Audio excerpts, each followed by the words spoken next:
is about to begin, and you're gonna love it. What's up, YouTube? This is LaxRoxTopher here, bringing you week 1 of my new Dynasty as myself / Jon Gruden, head coach of Kent State, the Golden Flashes, as we try to take Kent State to the next level after they just had a great season last year, going to the MAC championship. Looking like they're going to get a Orange Bowl bid there, but they've lost to Northern Illinois, who ended up going to the Orange Bowl. But as you can see, I'm playing FCS East at home at Dick Stadium, but that's just because I want to stick to as realistic as possible for this upcoming season, and that's who they played. And I didn't want to screw up anybody playing anybody, but for future reference, in 2014-15 season, there will be no any FCS opponents on any of Jon Gruden's team's schedules. But now, as I said, Jon Gruden is taking over the Kent State Golden Flashes, and the first order of business whenever you join a new team is bringing in your own personnel. For offensive coordinator, I'll bring in the longtime Washington State great quarterback, Jason Gesser, to run my offense. And then for my defense, longtime YouTube follower and online Dynasty friend, Chris is the dog will be running my defense. As you can see, his alma mater will be Auburn, as he is a huge Auburn fan. We're predicted to start 71st in the league. We're supposed to win the MAC East, which always gets on. The MAC is on the up and up, but they're predicting us to lose to Northern Illinois in the MAC championship again, and we just don't know about that. We're coming for that MAC championship and hopefully some BCS bowls. As you can see, Dick Stadium, though, not doing bad. It's the 51st best place to play in the country, and that's pretty good for how small the school is and being in the MAC, and we're going to look forward to build that up and be a top 25 place to play. But here we are, home opener against FCS East, the Howlers at Dick Stadium as the Golden Flashes start their season. Joe Anderson has a big run there to the right, and he'll look to do it again here on the next first down, as he'll break Mark Fackler's tackle and get a pretty good carry out of that, as they'll pick up some solid yards. Here on 2nd and 5, he'll hit Hodges for a big first down there, 27-yard reception. This offense for FCS East is looking good, as Anderson is running it with lots of command.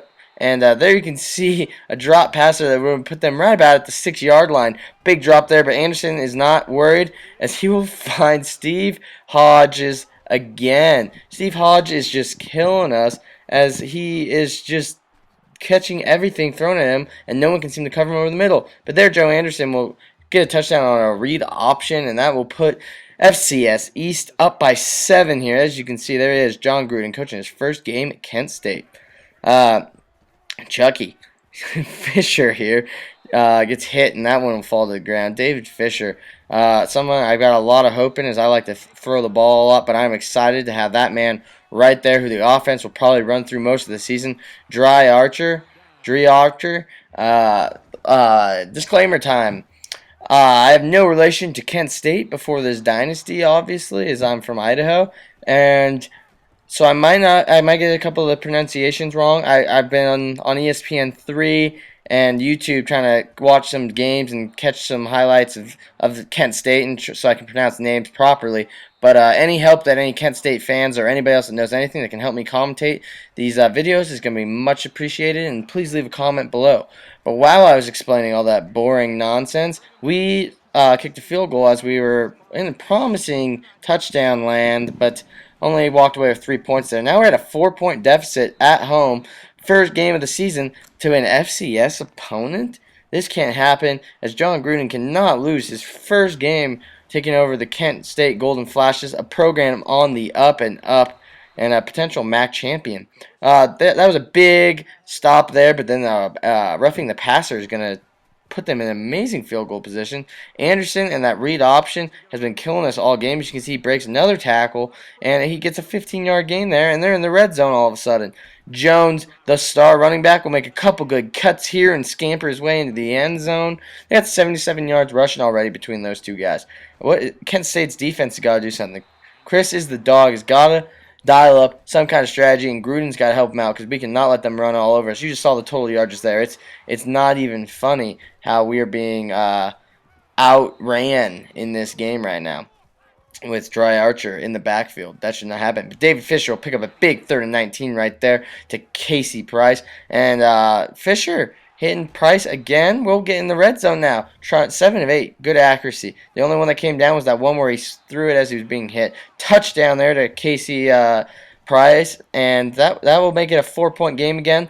As the score is 14-10. FCS East. The Howlers trying to hold on here as they are an upset central right now. But Polk will come up with a huge interception there as he'll swat it and then pick it off. Bad cut inside. The offense will catch up to him and make a tackle. The Golden Flashes now trying to get something in the end zone and take the lead for the first time, as a field goal would still put them down by 1 point. Casey Price has just been all over the field as the tight ends have been unstoppable by both defenses in this game so far. Slants, they sent the house. Only 3 guys in coverage. Chris Humphreys will come up with the catch. There with inside the 5-yard line now. It looks about the 3. Dry Archer on the handoff. Touchdown, Dry Archer. That will give Kent State the lead finally, as they were trailing by 11 points here at one point. But now they're up by 3, and they're going to try to hold on to this and build on it and just put this FCS Howlers team out, as they've been really pesky and hung around here. But Joe Anderson, his other idea is looking deep, and Scruggs there will just miss the interception and give Joe Anderson and his offense another shot. 3rd and 15, however, he's going to have some magic happen if that's going to work. But Mark Fackler will come around for the sack there. He has a huge game today. I have no clue how to pronounce that name. Macalau, the tight end, or backup running back, actually, I knew that. Comes up with a big catch there. James Brooks, another one, is over the middle. Seems to be open here for Kent State. And it was open there again, but waits too long. But Dry Archer comes back to the ball, and that will put them inside the 10-yard line. Touchdown, Casey Price. That will be his second of the day. Casey Price, the tight end. Big play. But let's take you into the studio update right now. As Reese Davis is telling us that UCF is up on Akron by only 4 points there in the second quarter, as we're coming to the closing moments here in our game in the second quarter. And you can see, look at this run. He looks down, but he gets up, and just the shoelaces saved us from giving up 7 right there. That will be the end, though, of the first half, as we'll bring in the third quarter now, as Kent State is up by 10.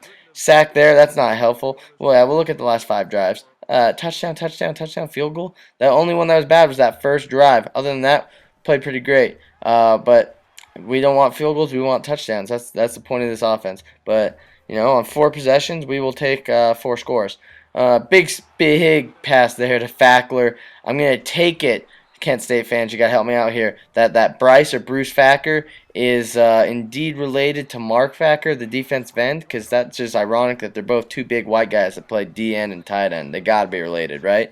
Anthony Merle there gets a touchdown, is taking the load off Dry Archer right there. And as you can see, the upset, North Carolina actually beats South Carolina this week, but that happens in NCAA football, as we all know.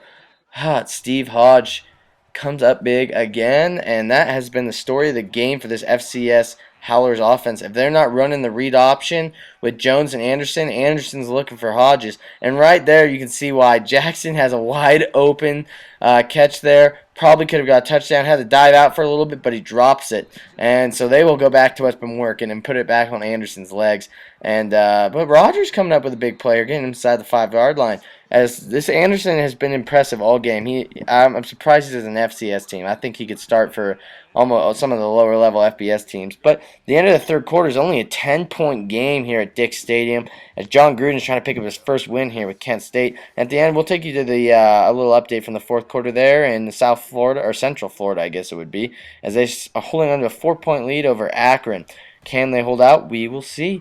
Dry Archer, big carry there. That's a touchdown. And Golden Flashes, there you go. Archer, second touchdown of the day, and a much-needed one, as that will put it back to about a 3-possession game for the Golden Flashes. But there you go. Monday coming up with an interception with just under 3 minutes left in the fourth quarter, and Kent State will try to run this clock out the best they can. Archer, though, showing that we can run the read option to 11-yard touchdown scramble. Third one of the day, and that one is going to make it hard here for FCS East. And Mark Fackler made it hard on Joe Anderson all day when he could get to it. He just broke the school record for sacks in a game with 6, which also ties the NCAA record.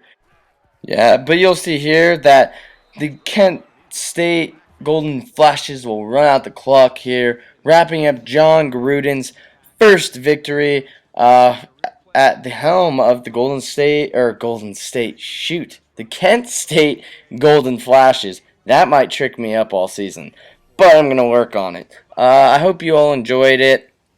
It was fun. I'm having fun with this team. And a solid week 1, but I'm excited to get in the MAC conference play next week against Bowling Green and just also have a little bit more tougher competition than FCS East. But I hope you're all enjoying it. I'm really enjoying it. It should be a fun dynasty, and I hope you're all along for the ride with me. Make sure you comment and like this video. Let me know what you want to see and all that jazz in the comment box. And like it so other people find it. If you want to know when I'm putting out new videos and just basic stuff like that, subscribe to my channel. Also, follow me on the social networks, Facebook and Twitter. All the information for that should be down below this video in that little information box. But subscribing is most important. Those are just extra little goodies. But it's that time of the video. Make sure that everybody out there keeps gaming.